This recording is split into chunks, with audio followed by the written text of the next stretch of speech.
الحمد لله رب العالمين، والصلاة والسلام على أشرف الأنبياء والمرسلين نبينا محمد وعلى آله وصحبه أجمعين.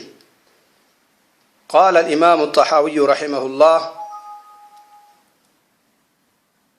وكلهم يتقلبون في مشيئته بين فضله وعدله.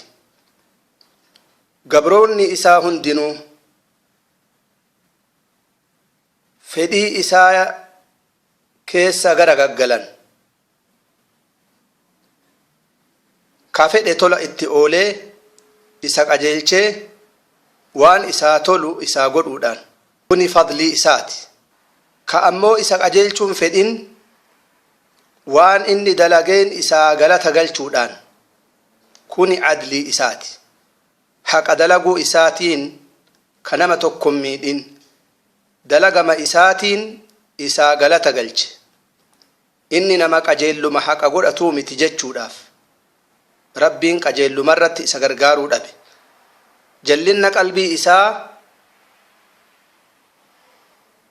keessatti waan beekuuf jallinna qalbii isaatirratti jallinna itti dabale. falammaa zaaguu azaaga Allahu quluubahum. Isaan karaa rabbiitirraa jallatanii waan rabbiin isaanirraa barbaadirraa garagallaan rabbiin qalbii isaanii jallise. وهو متعال عن الأضداد. ربين كينا oltahaadha waan faallaa isaa deemurra namni tokkolleen isa faallessuu hin danda'u. huma inni fedhe qofatu ta'a. kana wayta jennu mu'tazila irratti raddii godhutu keessa jira. isaannan gabrichi waan rabbiin fedhe faallessuu hin danda'a, rabbiin dalagaa gabrichaa hin uumne warra jedhu. qadara rabbiitirraa gabrichi hin bayaa jechuu isaaniiti dalagaa isaatiin.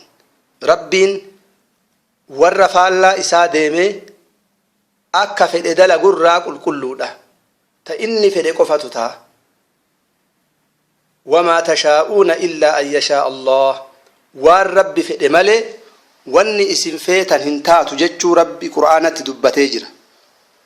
والأنداد أمس ربي فكاتا را قلتهادا فكاتا إساه هنجرو كا أكا ربي تتقبرم كوان ربي كين دندو كسفت إساس فربي فكاتو maqaan isaa maqaa rabbii keennaa fakkaatu hin jiru.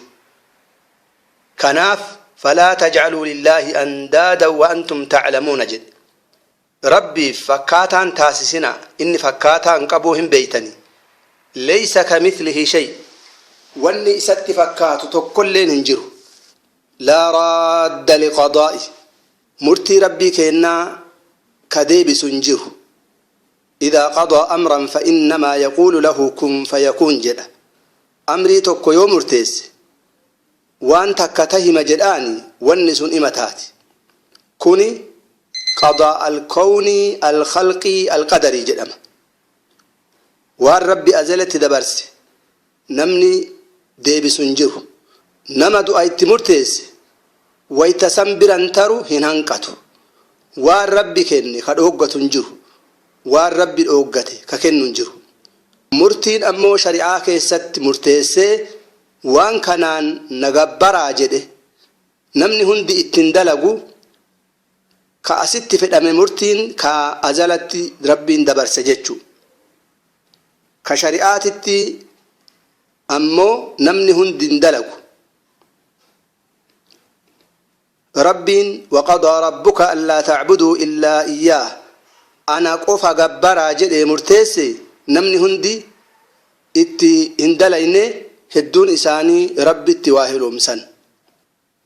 waan inni murteessitu taha ka jedhamu duuba qadaa'an kowniyyan khalqiyyan qadariyyan jedhama. waan inni azalatti dabarse jechu. walaa mucaqqiba lixukmi. murtii rabbii keennallee namni duubatti aansu hin jiru. لا معقب لحكمه وهو سريع الحساب. ربنا أكنا جدا أكما آيات براك الست لا يستأخرون ساعة ولا يستقدمون. zamana diqqaallee waan rabbiin murteesse sanirraa biran taranis irrallee hin hanqatan. walaa ghaaliba li'amri amrii rabbii keennaa ka hinjifatu tokkolleen hin jiru. ka dura dhaabateet akka rabbiin keenna hin murteessine yookaan murtiin rabbii hin taane godhu hin jiru. aamannaa bidaalika kulli kana hundattuu amannee jirra, dhugoomsinee jirra, haqa tahuu fudhannee jirra. wa anna kullan min cindii hundinuu rabbuma biraayii jennee dhugoomsine. wanni inni jecha amma dabarse kana hundattuu amanne jedhee jecha kanaan fixeef dura wanni inni kaaseen waa'ee tawxiidaatiin naquulu fi tawxiidillaahi tawxiida rabbii keennaa keessatti haala waan qalbii teenna keessatti rabbiin gabbarruun taheen rabbiin nu waffaqee jechuudhaan lafaa kaase. waa'ee tawxiidaa fixee jennaan achi booda waa'ee rasuula rabbiititti seenuuf waan taheef kana hundattuu amannee kun hundinuu dhugaadha rabbii keenna biraayii jechaa dubbateet achi booda waan rasuula rabbiititti seenuuf deema.